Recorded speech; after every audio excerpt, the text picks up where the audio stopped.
Hello yummy, welcome once again. So today I am showing you how to do this Toogbei. So do well to watch till the end and know the steps and tricks to get your fluffy Bofrot. So if you're interested, let's get started.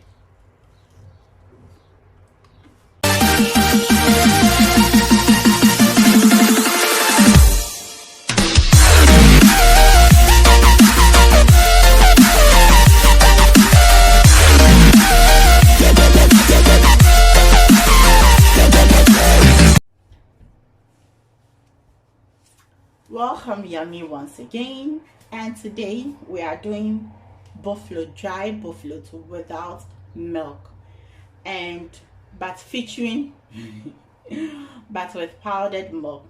So I have with me 1.5 tablespoon of powdered milk.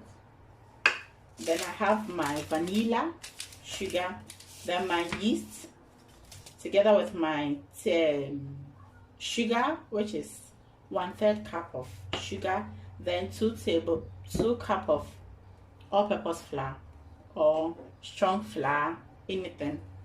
Then I have my nutmeg out here also. So first of all, I'm going to dissolve my needle, 1 tablespoon, 2 tablespoons, and 3 tablespoons.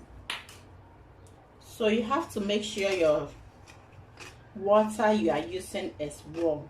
Don't use cold water. So we dissolve to get our milk.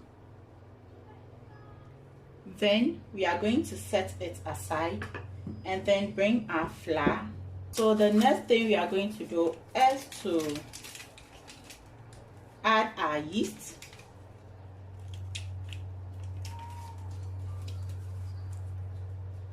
I have 7 grams of yeast, which is equivalent to 1 tablespoon of yeast. Then I have my vanilla sugar.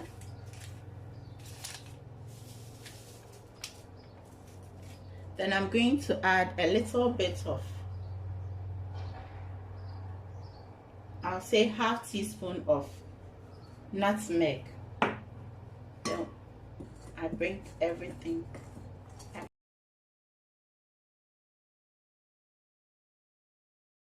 The next thing we are going to do is to dissolve our sugar in our milk. Once again, there is no once again. Then we mix it. I'm going to add the sugar milk mixture.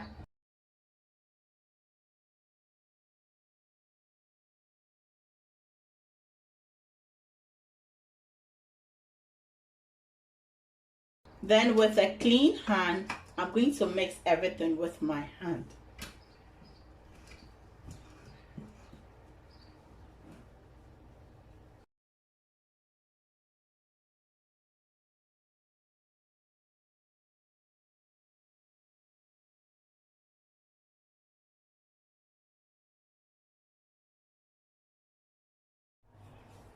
So I'm going to add 1/3 cup of warm water.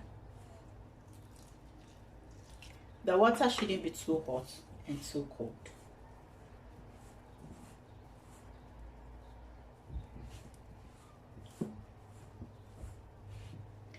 And also, when adding liquid to your puff, if you are doing dry one especially, you should be very vigilant and very careful, since if you don't take care, you are going to end up making wet. So I'm adding another 1/3 cup, making 2/3 cups of water.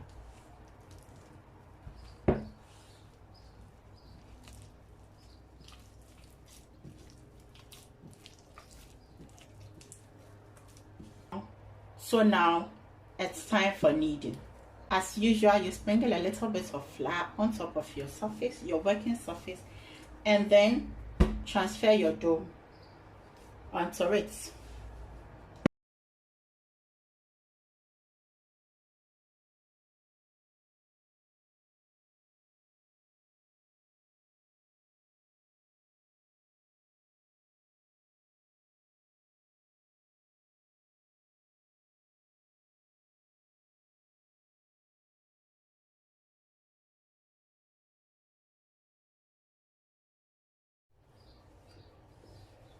So I've been kneading my dough for 3 minutes now. I'm then going to add my margarine to it.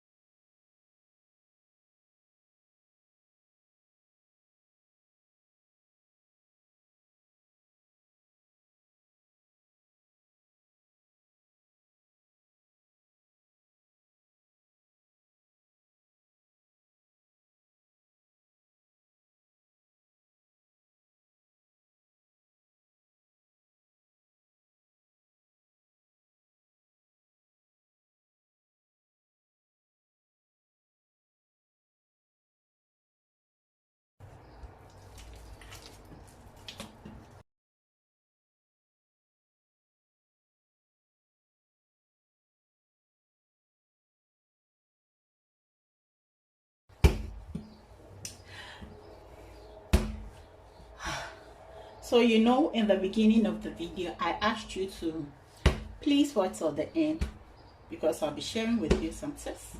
Okay, tip number 1, always try to knead your dough very well, let's say from 10 to 15 minutes until it's very smooth and very elastic. So continue watching and I'm going to show you the tip number 2.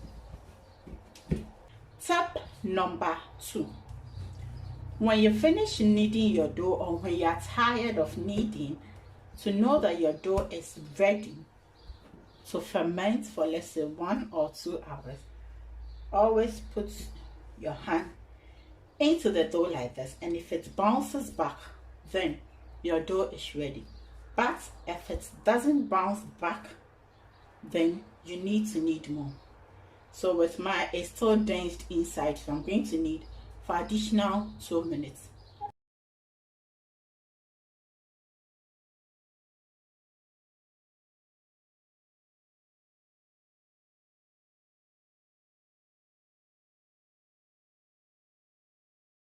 Okay, it's been 2 minutes now, so let's see.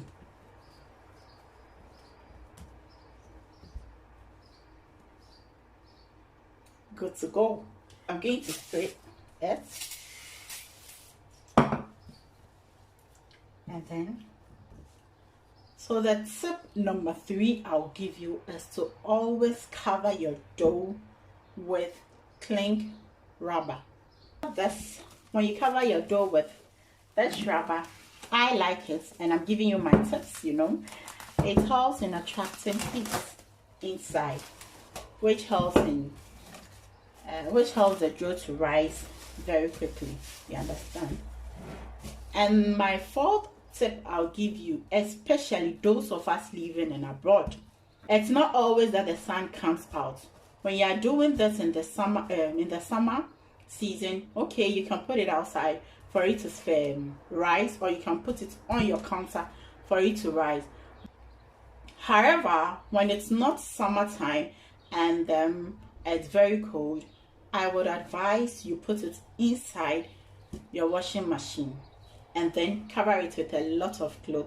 You know, our washing machine, especially when it's being closed, there is heat inside always. I don't know whether you get what I'm talking about.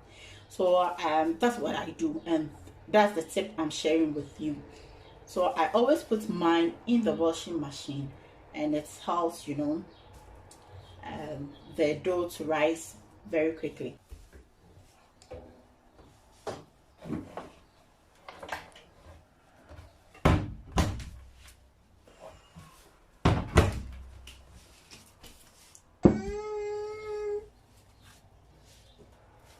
You see what I was trying to tell you.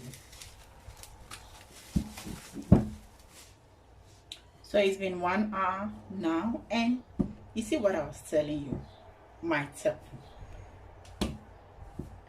So we deflate it, and then Then we are going to sprinkle a little bit of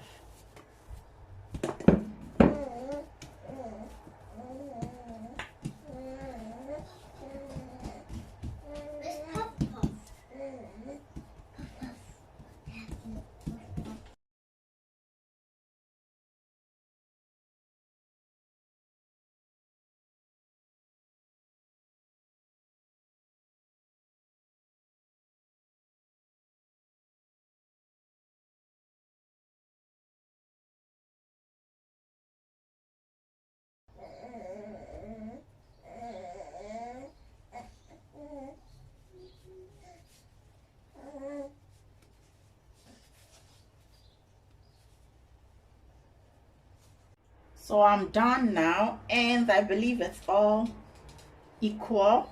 What I'm going to do is I'm going to line this in a serving tray.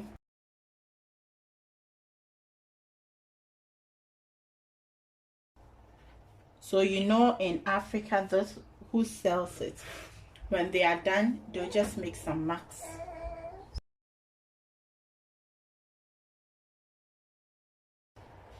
Now that I'm done with it, I'm going to cover it again with my napkin and leave it here for like 30 minutes or 45 minutes.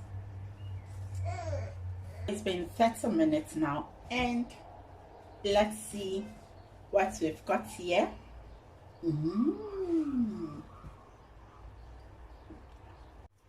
So this is my pan, and I so much love this pan. I don't know why. I'm testing the oil, but it's too hot. I think I like how it is, not too hot. So I'm going to drop BOFLOT inside. The next one, both.